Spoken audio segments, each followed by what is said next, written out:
नमस्कार सर्वांना। तर मी व्हिडिओच्या थंबनेलमध्ये असं टाकले की मी पहिल्यांदा गुरुवारचं लक्ष्मी व्रत करत आहे।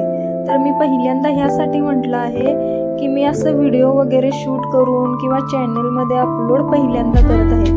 पूजा मी आधीपासूनच करते, पण मला हेच क्लिअर करायचं होतं की पहिल्यांदा म्हणजे शूट पहिल्यांदा करते। ह्याच्या आधी मी असं शूट कधी केलेलं नाही, तो मी गैरसमज सगळ्यांचा दूर करते इथे।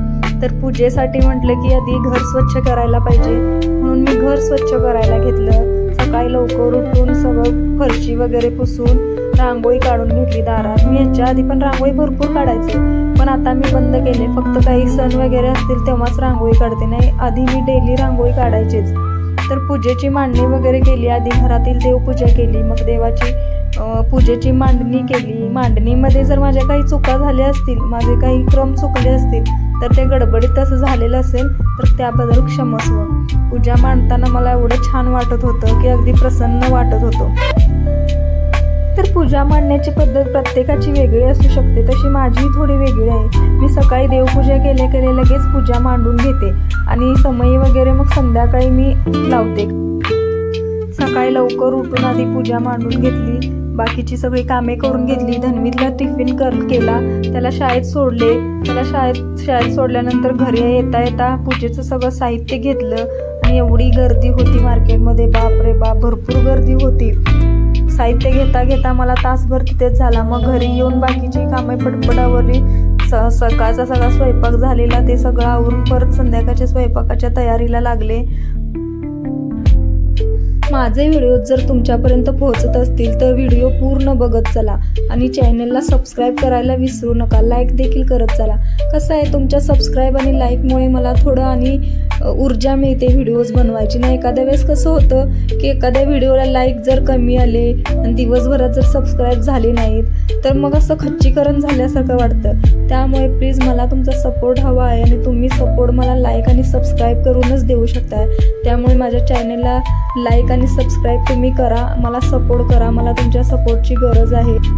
तर मैत्रिणींनो, कोणाकोणाला असा अनुभव आलाय की पूजे दिवशी आपल्याला काम तर भरपूर असतं, घरचं सगळं काम असतं, एक्स्ट्रा पूजेचं काम असतं आणि नैवेद्यामध्ये आणि व्हरायटी करावी लागते आपल्याला। पण कितीही काम असलं तरी तो दिवस आपला पटपट कामात निघून जातो आणि शेवटी आपल्याला कंटाळा, आळस सुद्धा येत नाही, आपल्या चेहऱ्यावर कसलाही ताण दिसत नाही। एवढं पूजा झाल्यानंतर पण आपण फ्रेश दिसत असतो।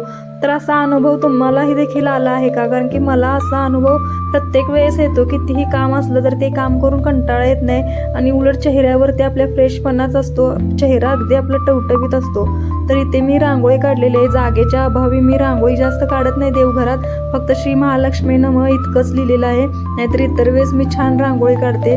रांगोळी मी चांगले छान रांगोळी मला येतात। संध्याकाळी धन्वीतला शाळेतून आणायची वेळ झाली, त्याला शाळेतून घेऊन आले। शाळेतून आल्या तो आपली कपडे वगैरे चेंज करून लगेच अभ्यासाला बसतो। आल्या अभ्यासाला बसलं की कसा कंटाळा येत नाही, थोडं थांबलं खेळूया म्हटलं की मग कंटाळा येतो आणि अभ्यासाचा मूड जातो, म्हणून तो आल्या पडदिशी अभ्यासाला बसतो।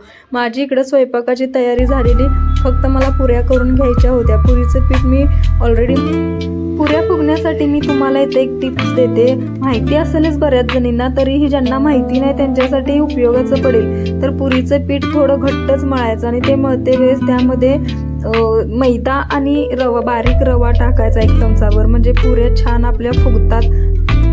मला पुरणपोळी येत नाही, पोळ्या येतात पण मला पिठाच्या येतात आणि मला शिकायच्या आहेत तेलाच्या, कारण की माझी मम्मी खूप छान तेलाच्या पोळ्या करते। मला तिच्यासारख्याच अगदी शिकायच्या आहेत, पण मला येत नाहीत, म्हणून मी पुरी आणि बासुंदीचा नैवेद्य दाखवणार। इथे मी सर्व पुऱ्या पटपट लाटून घेतल्या आणि मग नंतर एकसारख्या तळत राहिले। हे बघा, पुरी बघू शकताय तुम्ही कशी टम्म फुगलेली आहे। हे असा उपयोग होतो टिप्स ऐकल्यानंतर, म्हणून टिप्स एकदा करून बघायच्या। धन्वीतला पुरी बासुंदी खूप आवडते, त्यामुळे पहिला नैवेद्य म्हटलं की पुरी आणि बासुंदीचाच करायचा। तर अशा प्रकारे माझ्या सर्व पुऱ्या करून झालेल्या आहेत, हे बघा, बघू शकता। सगळं घर आवरल्यानंतर मी समई, दिवा वगैरे सगळं लावून घेतलं, अगरबत्ती लावून घेतली आणि पूजेच्या तयारीला लागले। मी पुस्तक वाचायला घेतलं, समया लावून घेतल्या आणि पुस्तक वाचायला सुरुवात केली। पुस्तक वाचताना सुरुवातीला आपल्याला लहान असताना कंटाळा यायचा, पण आता काही तसं होत नाही, आरामात पुस्तक वाचलं जातं। पुस्तक वाचून झाल्यानंतर मला बाकीचं नैवेद्याचं वगैरे सुद्धा कामं होती। इथे मी 2 आरत्या म्हणते. पहिली गणपतीची आरती म्हणते आणि त्याच्यानंतर महालक्ष्मीची एक आरती म्हणते. अशा 2 आरत्या म्हटल्यानंतर मी पूजेची सांगता केली. देवीला कापूर धूप दाखवून मी पूजेची सांगता केल्यानंतर देवीला नैवेद्य दाखवला की ताट थोडं एक 10-15 मिनटं आम्ही तसंच ठेवतो. पुन्हा तेच ताट आम्ही जेवण्यासाठी घेतो. तो नैवेद्य तसाच वाया घालवत नाही. तर माझं जेवणामध्ये आमटी केलेली, डाळीची रेग्युलरच जेवण होतं. भात केलेला, मोडाची उसळ केलेली आणि इथे मी बासुंदी दाखवायला विसरले. पुरीसोबत मी बासुंदी म्हटलं पण मी बासुंदीचं शूट केलं नाही. सॉरी त्याबद्दल. मी बासुंदी दाखवायला विसरले. अशा प्रकारे माझी सगळी पूजा आटोपून झाली.